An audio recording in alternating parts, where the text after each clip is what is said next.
Assalamu alaikum dear students. Now today we are going to discuss the exercise or related with the maximum and the minimum value of the function. Now, the first question is find the maximum and the minimum value of the functions, and also find the points at which such values exist. Now the first part is find the maximum and the minimum value of 2x minus 1 whole square plus 3. Here this function, it is polynomial, which implies that its domain is set of real numbers. Now clearly for all x belongs to R, this 2x minus 1 here, 2x minus 1 is real number, because x is real, 2 is real, minus 1 is real, which implies that their sum is real. Hence this 2x minus 1 is real, which implies that 2x minus 1 whole square is positive, means it is greater or equals to 0. Now we have inequality. Now on adding 3 from both sides of this inequality, we simply get 2x minus 1 whole square plus 3 is greater or equals to 3. Now which implies that this 2x minus 1 whole square plus 3 from this LHS of this inequality, it is f of x, because f of x is defined. Hence f of x is greater or equals to 3 for all x belongs to R. This means that the value of the functions, or simply the range set of this function, it is bounded below. This means that the minimum value of the function is 3, which is attained at the point where 2x minus 1 is 0. That is, it is attained at those x's where 2x minus 1 is 0 or x equals to 1 by 2, which implies that the minimum value of a function is 3, which exists at point x equals to 1 upon 2, because when we put x equals to 1 upon 2, f of 1 upon 2 is simply 3. It is polynomial, it's range, because the values of function is actually the range is bounded below. Hence the maximum value in R does not exist, because we cannot find the value where f of x is less or equals to that value for all x belongs to this R. Now the second problem is f of x is x plus 2 minus 1. This is modulus function, and then this is the algebra of two functions. One modulus function, second one is the this constant function, that is 1. Now clearly its domain is R, means whole set of real numbers. Now this x plus 2, modulus of x plus 2 is always positive, because mod is positive. Here we need minus 1, which implies that on adding minus 1 from both sides, we simply get mod of x plus 2 minus 1 is greater or equals to minus 1, which implies that this f of x is actually mod of x plus 2 minus 1, which implies that f of x is greater or equals to this minus 1. Hence the minimum value of this function is minus 1, which is attained where mod of x plus 2 is 0, that is x equals to minus 2, because f of minus 2 is mod of minus 2 plus 2 minus 1, that is minus 1. Hence the minimum value of this function is minus 1, attained at point x equals to minus 2. Since you know that the modulus function is always, the graph of the modulus function is in the v shaped, where v is pointing towards the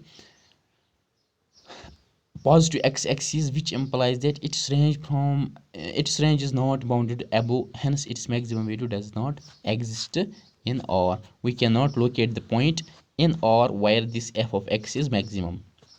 Now similarly, another problem is f of x equals to minus times modulus of x plus 1. Here this for any x, this modulus of x plus 1 is greater or equals to 0, which implies that the minus negative of mod of x plus 1 is less or equals to 0, which implies that f of x is less or equals to 0. This means that the maximum value of this function is 0, that is the maximum value of this function is 0, which is attained at point when x is minus 1, because on substituting f of x equals to minus 1, we simply get 0, that is the maximum value is 0, attained at point minus 1. Here it is by the same reason as in second, its minimum value does not exist, because its graph is v shaped, where the v is pointing towards the negative axis. So this means that it is not bounded below. Now Let me consider the trigonometric function like sine 2x plus 5. We have to find the maximum and the minimum value and also find such points at which these value exists. For any x, sin x is bounded and the value of the sin x lies between -1 and 1. That is why -1 less or equals to sin x less or equals to 1. In particular, -1 less or equals to sin 2x is less or equals to 1 because this sin x less or sin value of sin x belongs to -1. 1 is true for all x, which implies that in particular it is true for sin 2x also.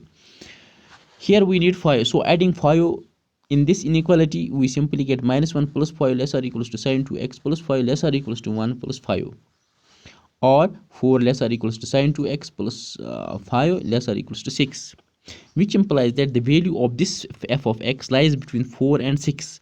This means that maximum value is 6, which is attained at x at those x's where sin 2x is 1, because on substituting this sin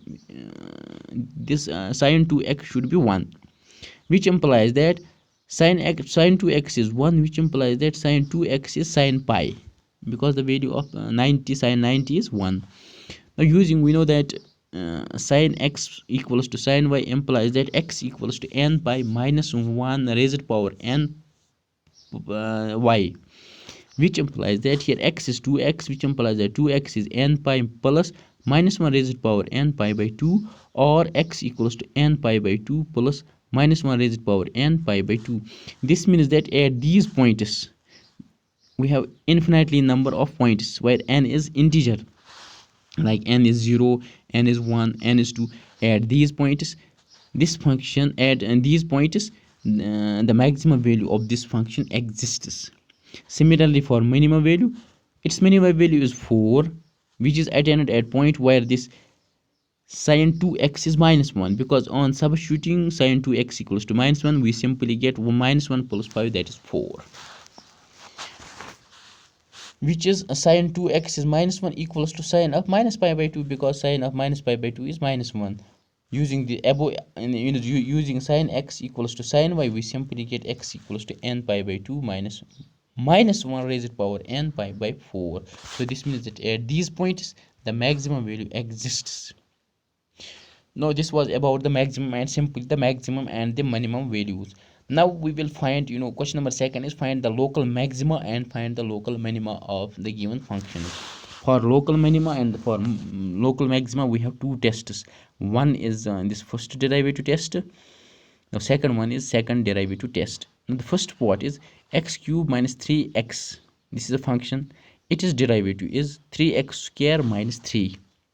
Now for critical points are those points where f dash of x is 0. This means that 3x square minus 3 is 0, or x square is 1, or x equals to plus minus 1. So these are the critical points. Now we will check by second derivative test. We will firstly find it is double derivative, that is g double dash of x is 6x.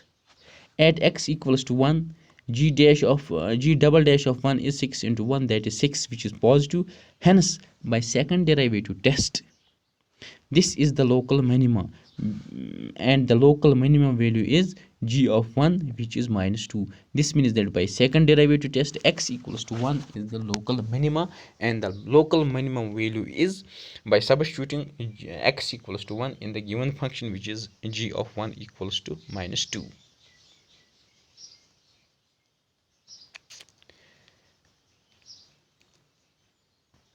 Now at x equals to -1, g double dash of -1 is 6 into -1, that is -6 less or equals to 0, because -6 is negative, which implies that by second derivative test x equals to -1 is the local maxima, and the local maximum value is by substituting x equals to in given function, which is x cube minus 3x square, that is g of -1 is -1 whole cube minus 3 into -1, which is 2. So the maximum value is 2. Now second part of this question is find the maxima and the local minima of e of x. Its derivative is e of x. You know that when when we discuss the exponential function, there does not exist any point in or where the graph of exponential function touches the x-axis, which implies that there does not exist any r such that f dash of x is 0. This means that when f dash of x is not equals to 0, hence f does not have the local maxima and the local minima, because when point is the local maxima or local minima, then at that point f dash of x should be 0. Here f dash of x is not equals to 0 for any x, hence there does not exist any point which is the local maxima or the local minima of this function. Now remark, always use, while finding this local maxima or local minima, always use the second derivative test. Now if second derivative test fails, that is why at the point second derivative test fails at the point where f dash of f double dash of x is 0.